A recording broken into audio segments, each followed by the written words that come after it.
ओम श्री गणेशाय नमः। ओम नमो भगवते वासुदेवाय नमः। श्रीमद् भागवत महापुराण तृतीय स्कंद का 7वां अध्याय। श्री सुखदेव जी कहते हैं, मैत्रेय जी का यह भाषण सुनकर बुद्धिमान व्यास नंदन विदुर जी ने उन्हें अपनी वाणी से प्रसन्न करते हुए कहा। विदुर जी ने पूछा, ब्राह्मण, भगवान तो शुद्ध बोध स्वरूप निर्विकार और निर्गुण है। उनके साथ लीला से भी गुण और क्रिया का संबंध कैसे हो सकता है? बालक में तो कामना और दूसरों के साथ खेलने की इच्छा रहती है, इसी से वह खेलने के लिए प्रयत्न करता है। किंतु भगवान तो स्वतः नित्य तृप्त, पूर्ण काम और सर्वदा असंग है। वे क्रीड़ा के लिए भी क्यों संकल्प करेंगे? भगवान ने अपनी गुणमयी माया से जगत की रचना की है, उसी से वे इसका पालन करते हैं और फिर उसी से उसका संहार भी करेंगे। जिनके ज्ञान का देश, काल और अथवा अवस्था से अपने आप या किसी दूसरे निमित्त से भी कभी लोप नहीं होता, उनका माया के साथ किस प्रकार संयोग हो सकता है? एकमात्र ये भगवान ही समस्त क्षेत्रों में उनके साक्षी रूप से स्थित है। फिर इन्हें दुर्भाग्य किसी प्रकार के कर्म जनित कलेश की प्राप्ति कैसे हो सकती है? भगवान, इस अज्ञान संकट में पड़कर मेरा मन बड़ा खिन्न हो रहा है। आप मेरे मन के इस महान मोह को कृपा करके दूर कीजिए। श्री सुखदेव जी कहते हैं, तत्व जिज्ञासु विदुर जी की यह प्रेरणा प्राप्त कर अहंकारहीन श्री मैत्रेय जी ने भगवान का स्मरण करते हुए मुस्कुराते हुए कहा। श्री मैत्रेय जी ने कहा, जो आत्मा सबका स्वामी और सर्वथा मुक्त स्वरूप है, वही दीनता और बंधन को प्राप्त हो। यह बात युक्ति विरुद्ध अवश्य है, किंतु वस्तुतः यही तो भगवान की माया है। जिस प्रकार स्वप्न देखने वाले पुरुष को अपना सिर कटना आदि व्यापार न होने पर भी अज्ञान के कारण सत्यवत भासते हैं, उसी प्रकार इस जीव को बंधन आदि न होते हुए भी अज्ञानवश भास रहे हैं। यदि यह कहा जाए कि फिर ईश्वर में इनकी प्रतीति क्यों नहीं होती, तो इसका उत्तर यह है कि जिस प्रकार जल में होने वाली कंप आदि क्रिया जल में दिखने वाले चंद्रमा के प्रतिबिंब में न होने पर भी भासती है, आकाश तत्व चंद्रमा में नहीं, उसी प्रकार देह अभिमानी जीव में ही देह के मिथ्या धर्मों की प्रतीति होती है, परमात्मा में नहीं।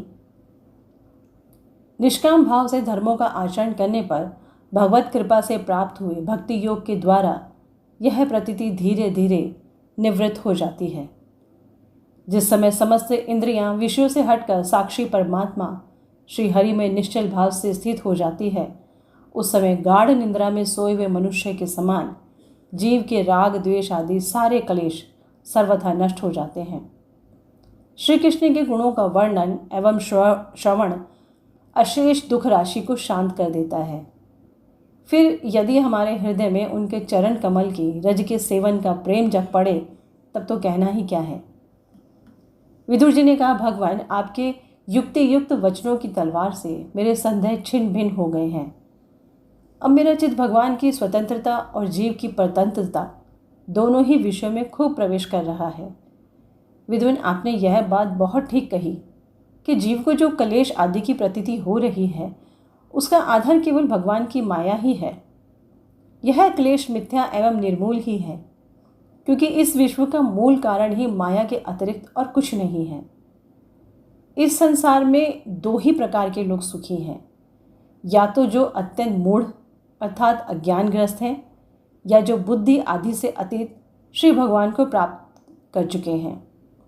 बीच की श्रेणी के संशयापन लोग तो दुख ही भोगते रहते हैं। भगवान, आपकी कृपा से मुझे यह निश्चय हो गया कि यह अनात्म पदार्थ वस्तुतः है नहीं, केवल प्रतीत ही होते हैं। अतः मैं आपके चरणों के सेवा के प्रभाव से उस प्रतीति को भी हटा दूंगा। इन श्री चरणों की सेवा में नित्य सिद्ध भगवान श्री मधुसूदन के चरण कमलों में उत्कट प्रेम और आनंद की वृद्धि होती है, जो आवागमन की यंत्रणा का नाश कर देती है। महात्मा लोग भगवत प्राप्ति के साक्षात मार्ग ही होते हैं। उनके यहाँ सर्वदा देव देव श्री हरि के गुणों का गान होता रहता है। अल्प पुण्य पुरुष को उनकी सेवा का अवसर मिलना अत्यंत कठिन है। भगवान, आपने कहा कि सृष्टि के प्रारंभ में भगवान ने क्रमशः महद आदि तत्व और उनके विकारों को रचकर फिर उनके अंशों से विराट को उत्पन्न किया, और इसके पश्चात वे स्वयं उसमें प्रविष्ट हो गए। उन विराट के हजारों पैर, जांघें और बाहें हैं। उन्हीं को वेद आदि पुरुष कहते हैं। उन्हीं में ये सब लोग विस्तृत रूप से स्थित हैं। उन्हीं में इंद्रिय, विषय और इंद्रिय अभिमानी देवताओं के सहित 10 प्रकार के प्राणों का, जो इंद्रिय बल, मनोबल और शारीरिक बल रूप से 3 प्रकार के हैं, आपने वर्णन किया है। और उन्हीं से ब्राह्मण आदि वर्ण भी उत्पन्न हुए हैं। अब आप मुझे उनकी ब्रह्म आदि विभूतियों का वर्णन सुनाइए, जिनसे पुत्र, पौत्र, नाती और कुटुंबियों के सहित तरह तरह की प्रजा उत्पन्न हुई और उससे यह सारा ब्रह्मांड भर गया। यह विराट ब्रह्मादि प्रजापतियों का भी प्रभु है।